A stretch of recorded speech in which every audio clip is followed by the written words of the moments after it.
नमस्कार, मैं हूं आपके साथ मयंक। देखिए, इस वक्त बड़ी खबर आ रही है। हुतीस की तरफ से बड़ा हमला किया गया है इजराइल के ऊपर और बैलिस्टिक मिसाइल लॉन्च की गई है इजराइल पर। बताया जा रहा है कि इस बार नेगेव इलाके को निशाना बनाया गया है और बड़ा हमला किया है हुतीस ने। देखिए, हमने देखा जिस तरह से एक दिन पहले ही जो है सनामर हमला किया था इजराइल ने और 35 लोगों की मौत हुई थी। अब इसका बड़ा बदला लिया है हुतीस की तरफ से और बैलिस्टिक मिसाइल्स लॉन्च की गई हैं इजराइल के ऊपर। और खबरें इस तरह से आ रही हैं कि इजराइल का डिफेंस सिस्टम इन मिसाइल्स को नहीं रोक पाया है। अब इसको लेकर आगे क्या डेवलपमेंट हुआ है, कितना नुकसान हुआ है, इसमें आप जानते हैं कि खबर आने में, जैसा हम हमेशा कहते हैं कि टाइम लगता है, इजराइल में नुकसान की खबरें निकल के जल्दी सामने नहीं आती हैं।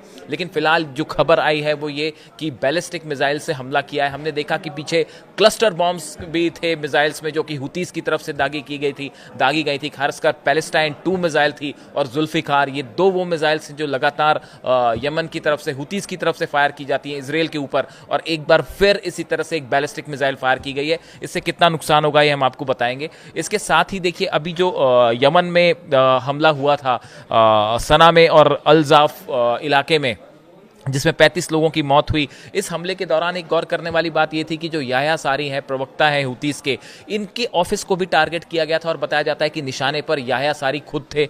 लेकिन इजराइल के फाइटर जेट्स जब हमला कर रहे थे, उसी दौरान यमन ने अपना एयर डिफेंस सिस्टम स्टार्ट किया, जिसके बाद इजराइल के फाइटर जेट्स को अपना मिशन अधूरा छोड़ के वापस भागना पड़ा। कई सारे फाइटर जेट्स ऐसे थे जो अपने हथियारों को, अपने बॉम्ब्स को, मिसाइल्स को ड्रॉप नहीं कर पाए और उन्हें वापस जाना पड़ा हुतीस की मिसाइल्स को लेके।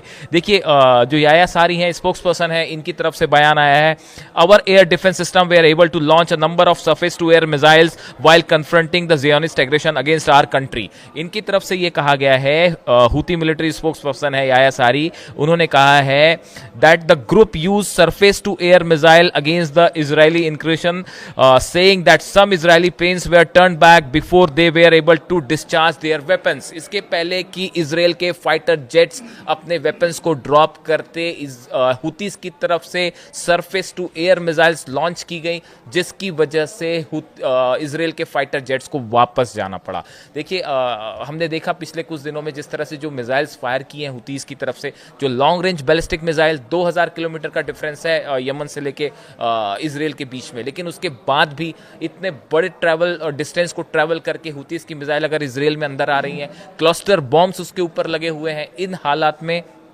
अब ये एयर डिफेंस सिस्टम वाली बात, जिसकी वजह से इजरायली जेट्स को वापस जाना पड़ा, ये अपने आप में एक बड़ी खबर है और इजराइल के लिए भी परेशान करने वाली खबर कि आखिर ये एयर डिफेंस सिस्टम जो है हुतीस के पास कहाँ से आया, क्या ईरान ने प्रोवाइड किया है, या पीछे जैसी खबरें आई थी कि चाइना ने भी शायद मदद की है, इस तरह की खबरें भी पहले थी। अब देखिए, ये जो हमला हुआ था, इसमें 35 लोगों की मौत हुई सना में।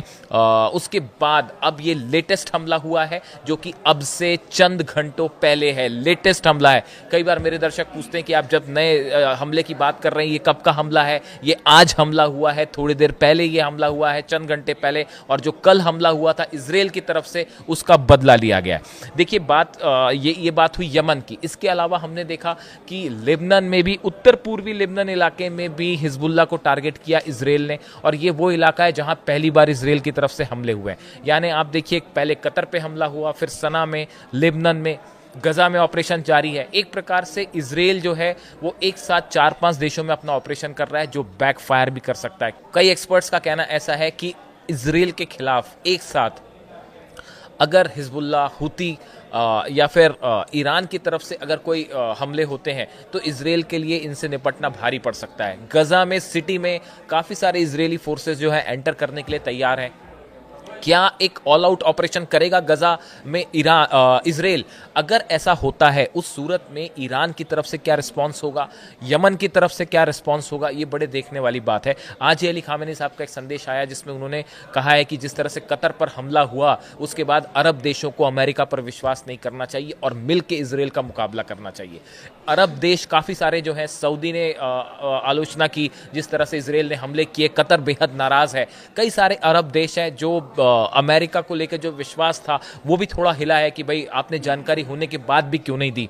इस सिचुएशन में ये भी बात कहा जा रहा है कि जो माइकल रूबिन है, एक एक्सपर्ट है अमेरिका के, उनका जो बयान सामने आया कि एक बड़े मिशन के साथ इजराइल आगे बढ़ रहा है और जिस तरह से हमास के लीडर्स को निशाना बनाया जा रहा है और यमन में एक के बाद एक हमले हो रहे हैं, इस सूरत में क्या आने वाले चंद दिनों में गजा को लेकर एक बड़ी जंग देखने को मिल सकती है मिडिल ईस्ट में, जिसमें 4-5 देश शामिल हो सकते हैं?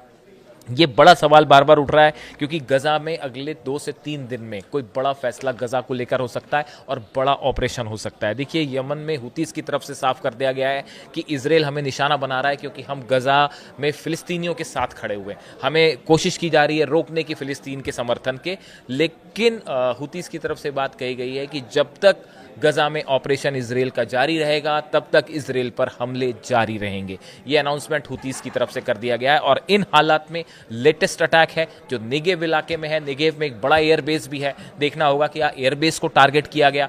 हुतीस के स्टेटमेंट का हम इंतजार कर रहे हैं। इजराइल में क्या इसका नुकसान हुआ है इसका इंतजार कर रहे हैं। इससे जुड़ी जो भी अपडेट होगी, जो भी खबर आएगी, हम आप तक पहुंचाएंगे। Thank you so much.